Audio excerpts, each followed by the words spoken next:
안녕하세요. 주의 날 예배를 찾아주신 모든 분들에게 진심으로 감사합니다. 오늘의 말씀과 찬송을 통해 우리의 마음에 예수님의 새 생명이 가득하기를 간절히 바랍니다. 감사합니다. 다 함께 기도하겠습니다.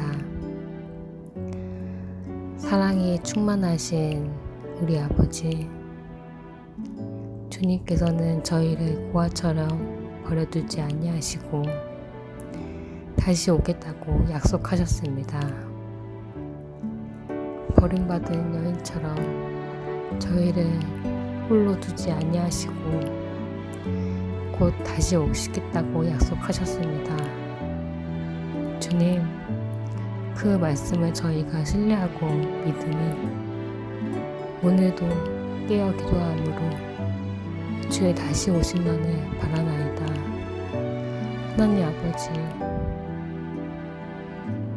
저희를 사랑하시는 주님이 내 곁에 계시며 나와 만날 그날을 고대하고 계시다는 그 사실을 항상 알게 하시어 오늘도 그리고 허락되는 내일도 주와 함께 동행하는 그 시간을 보낼 수 있도록 오늘 저희에게 생명의 양식을 주시기를 예수 그리스도 이름으로 간절히 기도합니다. 아멘.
옛날 제가 학창 시절에 돌아갈 집이 없어서 서성거리던 한 친구를 제가 지금도 기억합니다. 참 오래전 이야기인데 지금도 그 기억이 제 머리에 가끔 떠오르곤 합니다. 그 친구를 제가 이렇게 기억하면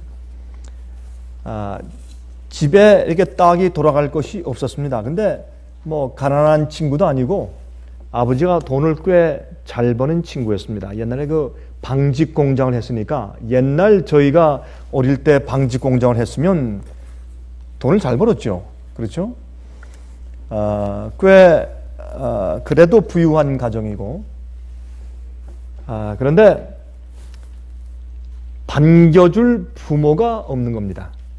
그리고 또 기다리는 가족이 없는 겁니다. 이 어머니 아버지가 이혼을 하셨습니다.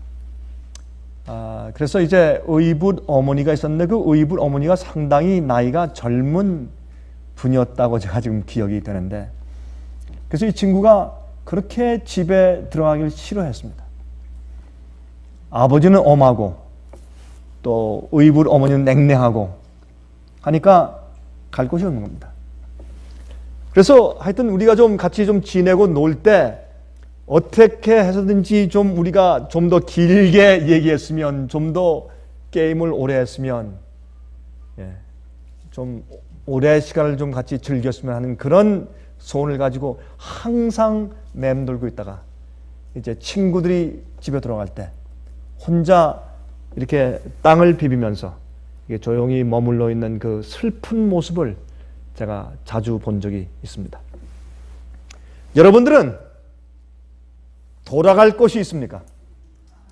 이건 아주 간단한 질문 같지만은 우리 그리스도인 삶에 아주 중요한 기초적인 그런 질문이 아닐 수가 없습니다.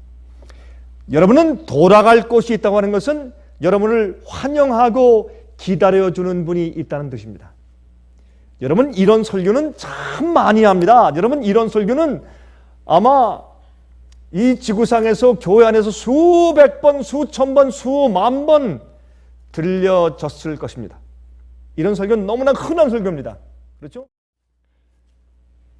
여러분 굉장히 흔한 얘기지만은 제가 오늘 저녁에 오늘 이 아침에 여러분께 좀 뼈 있는 좀 말씀을 좀 드리려고 합니다. 나를 환영해 주는 곳, 나를 영접해 줄 곳이 있다는 것은 행복입니다. 그것이 소망입니다. 그것이 없으면 미래가 없습니다. 여러분 그것이 없는 사람들이 타락하는 겁니다. 그것이 없는 사람들이 이 세상에서 지금 머물러 있는 잠정적인 쾌락과 즐거움을 위해서 그렇게 애를 쓰고 사람들이 내리막길을 걷는 것입니다. 소망이 없는 사람들이 타락합니다. 여러분 사람들이 이 세상에서 뭐 죄를 좋아해서 게임을 좋아해서 도박을 좋아해서 마약을 좋아해서 그래서 타락하는 것 같죠? 아닙니다. 물론 그것도 그런 애딕션 그런데 빠져서 그런 중독에 헤어나오지 못해서 그런 것은 사실이나 그러나 기억하십시오. 여러분 그것보다 더 좋은 것이 없어서 그래요. 사람들이 왜 죄에 빠집니까? 그것보다 더 좋은 것을 몰라서 그렇습니다. 왜 그들이 범죄합니까? 죄를 짓지 않고 살 수 있는 그 아름다운 의의 생활의 행복과 즐거움을 몰라서 그렇습니다. 죄를 짓고 사는 것이 더 행복한 줄 알기 때문에 그들이 죄에 빠지는 것입니다. 만약 죄에 빠져 사는 것보다 훨씬 좋고 훨씬 더 즐겁고 행복하고 마음의 만족감을 주는 삶을 그들이 알고 그 입맛을 그들이 이해할 수만 있다면 그들은 죄에 빠지지 않습니다. 그러므로 사랑은 미움보다 강하고 의의는 죄보다 강하며 하늘은 지옥보다 훨씬 더 강한 것입니다. 많은 사람들은 하나님께서 지옥불을 질러서 너 믿어 안 믿어 잘 믿을래 안 믿을래 해서 영원한 지옥불에 무서운 심판을 그들에게 알게 해서 하늘 데려가시려고 하신다고 착각하지만 아닙니다. 이 세상에 지옥이 없고 심판이 없더라도 하나님을 올바로 알면 사람들은 영생하기 위해서, 주님 만나기 위해서 자기의 온 힘과 뜻과 정성과 목숨을 다해서 주님을 섬기고 순종할 것입니다. 여러분, 사랑은 힘 있는 것입니다. 이 세상에 있는 파워 가운데 가장 큰 파워는 사랑입니다. 우리 마음 가운데 나를 기다리고 나를 영접하실 분이 저기에 있다는 소망은 우리로 하여금 이 세상에 있는 모든 것을 견딜 수 있게 만듭니다. 이것이 확실치 않기 때문에 많은 사람들이 흔들립니다. 여러분, 믿음은, 여러분 히브리 11장에 어떻게 말씀했습니까? 믿음은 하나님께서 살아계신 것과 살아계신 하나님과 또한 그를 믿는 자들에게 상 주시는 이심을 믿어야 할지니라. 아주 간단해요. 그건 누가 몰라요. 하나님께서 하늘에 살아계신 것과 또한 그를 따르고 믿는 자들에게 상 주시는 것을 믿어야 한다. 그것이 믿음이다. 전 처음 말이죠. 제가 그런 말씀을 읽을 때 참 제가 그렇게 생각했습니다. 참 이거 좀 믿음에 대해서 조금 더 넓고 깊고 높게 좀 해석해서 말씀해 줄 수도 있는데 이건 좀 너무하지 않는가? 아니, 하나님 살아계신 거 믿고 주님께서 상 주실 거 믿고 이건 국민학생들한테 설명하시는 믿음이지. 그런데요, 가만히 곰곰이 생각해 보니까 얼마나 당연하고 영어로 profound, 참 깊이 있고 힘이 있고 확실한 말씀인지 몰라요. 사람들이 왜 타락하는 줄 아십니까? 하나님이 내 곁에 살아계신 것을 보지 못하기 때문에 타락하는 것입니다. 사람들이 왜 인내하지 못하는 줄 아십니까? 주님께서 상 주시기 위해서, 우리를 영접하기 위해서 기다리고 있는 것을 절감하지 못하기 때문에 그들이 타락하는 것입니다. 왜 승리하지 못하는 줄 아십니까? 왜 순종하지 못하는 줄 아십니까? 주님께서 살아계셔서 내 곁에 계신 것을 감지하지 못하기 때문에 그렇습니다. 우리의 신앙생활이 실제적이 아니고 진지하지 못하고 간절하지 못한 것은 주님의 살아계심이 내 가슴 속에 매일 고동 치듯이 와서 느껴지지 않기 때문에 그렇습니다. 사람들이 왜 희생해서 헌금을 드리지 않는 줄 아십니까? 왜 어떤 사람들은 10분의 1을 주 앞에 바치는 것을 아까워하는 줄 아십니까? 왜냐하면 낭비니까. 주님이 안 보이는데, 살아계신 주님께서 보이지 않는데 내게 느껴지지 않고 내가 섬기고 내 모든 것을 전부 바쳐서 희생하고 헌신하고 예배하고 찬송해야 할 분으로 내 앞에 서 계시지 않는데 무엇 때문에 돈을 버려요? 낭비지. 소용이 없죠. 눈에 보이는 것을 위해 써야죠. 그래서 많은 믿는 자들은 믿는다고 하지만은 그들이 찬송을 부를 때 온 마음을 다해서 간절히 찬송을 부를 수 없는 것은 기도할 때 그들의 기도가 천장에 올라가다가 그냥 떨어지고 하늘에 상달될 수 없는 이유는, 우리의 가슴에 정말 사무치는 기도할 수 없는 이유는 뭐냐면 살아계신 하나님이 그들 마음 가운데 없기 때문에 그러합니다. 그게 믿음입니다. 많은 사람들이 하나님을 섬기고 믿는다고 하지만은 정말 믿지 않습니다. 하나님을 앞에 모시고 주께서 살아계신 것처럼 믿는 자들이 너무나 적습니다. 여러분들이 그것이 문제입니다. 오, 주님 나를 영접해 주시옵소서. 그것은 소원이지. 그러나 주께서 내 곁에 계신 것을 보고 아는 것처럼 살지는 않습니다. 여러분, 사랑하는 자가 나를 기다리는 것입니다. 나와 아무 상관이 없는 자가 왜 우리를 기다리겠어요? 떨어질래야 떨어질 수 없는 그런 끈적끈적한 관계를 가진 사람이 우리를 기다리고 우리를 영접하기 위해서 저기 서 있는 것이죠. 여러분들은 여러분을 영접하기 위해서 기다리고 계시는 분을 가지고 있습니까? 여러분은 여러분을 온 마음을 다해서 여러분을 오기를 너무너무 고대하는 하늘 가족을 가지고 있으며 여러분을 구속하기 위해서 생명을 바친, 여러분을 영접하신 예수님을 여러분은 가지고 있습니까? 이 질문은 얼마나 중요하며 얼마나 힘 있는 질문인지 모릅니다. 만약 그러하다면 여러분과 제가 사는 매일의 생활이 달라져야 합니다. 우리가 먹고 마시는 것이 달라져야 되고, 우리의 삶의 목적이 달라져야 되고, 우리의 대화와 언어가 달라져야 합니다. 저기에서 우리를 기다리고 영접하기 위해서 이렇게 오래 참아오시는 분을 내 옆에 계신 것처럼 살아계신 하나님으로 우리가 보고 살 수 있는 그런 삶이 내 속에 생겨야 합니다. 여러분, 시편 27장 10절 보면 이런 말씀이 있죠. 내 부모는 나를 버렸으나 여호와는 나를 영접하시리이다. 여러분, 이 세상에서 진리 위에 살고 복음을 위해 살면서 이 세상에서 냉대와 박대를 받은 사람일수록 여러분, 영접하시는 하나님을 그리워하는 것입니다. 세상에서 내 부모는 나를 버렸지만은 여호와는 나를 영접하시리라. 여러분, 오늘 말씀 말이죠. 예수님께서 왜 다시 오시는가? 제가 그것을 좀 말씀드리려고 하는 것입니다. 예수님께서 왜 다시 오시는가? 너무 당연한 얘기 같죠. 그러나 한번 생각해 보도록 하십시다. 예수님께서 왜 다시 오십니까? 예수님의 재림의 목적이 무엇입니까? 예수님께서 왜 다시 오시는 것입니까? 우리 다 같이 사도행전 1장 8절부터 11절까지 있는 말씀을 먼저 찾아서 읽어보도록 하겠습니다. 사도행전 1장입니다. 1장 8절부터 11절까지입니다. 오직 성령이 너에게 임하시면 너희가 권능을 받고 예루살렘과 온 유대와 사마리아와 땅 끝까지 이르러 내 증인이 되리라 하시니라. 이 말씀을 마치시고 저희 보는 데서 올리워 가시니 구름이 저를 가리워 보이지 않게 하더라.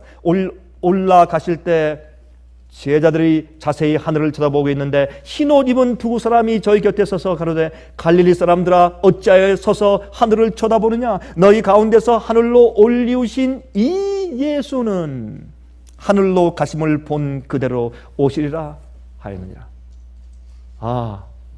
여러분, 예수님께서 승천에 올라가실 때 그때 이 케이프 케네디 같은 그런 발사대도 없는데 예수님께서 둥둥 떠서 승천에 올라가실 때 그때 마치 사랑스러운 어머니를 기약 없이 떠내보내는 것 같은 그런 어린아이 심정으로 그들이 얼마나 답답하고 기가 막혔겠습니까? 그렇죠? 예수님께서 올라가시는데 정말 이렇게 야속할 수가 어디 있습니까?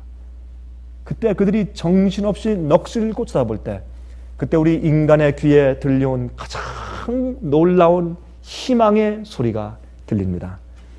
너희 가운데서 하늘로 올리우신 이 예수는 하늘로 가심을 본 그대로 오실 것이라. 그대로 오실 것이라. 다른 예수가 아니라 하나님으로 환원된 예수가 아니라 너희가 본 예수, 하나님이 인간이 되신 그 하나님 말이에요. 인간이었다가 하나님으로 되돌아가 버리신 하나님이 아니라 하나님이셨는데 하나님이 인간으로 오셨던 그 예수님, 그 모습 그대로 다시 이 땅에 오신다는 그런 놀라운 복수한 소망을 말씀하시는 것입니다. 이것은 참 우리 마음 가운데 얼마나 큰 위로가 됩니까? 그렇죠? 이것은 우리의 유일한 소망이 됩니다. 그래서 디도서의 바울은 2장 13절에 다음과 같이 말했습니다. 복스러운 소망, blessed hope, 복스러운 소망. 우리의 크신 하나님 구주 예수 그리스도의 영광이 나타나심을 기다리게 하셨으니. 여러분, 사랑하는 사람을 기다리는 것은 기쁜 일입니다. 기다리는 것은 지루한 일이기도 하지만은 그러나 그 소망 때문에 견딜 수 있어요. 참을 수 있습니다. 복스러운 소망과 제가 한 번은 말이죠. 차를 타고 가는데 어떤 미국 목사님이 설교하는데 그 제목이 Blessed Hope이에요. Blessed Hope.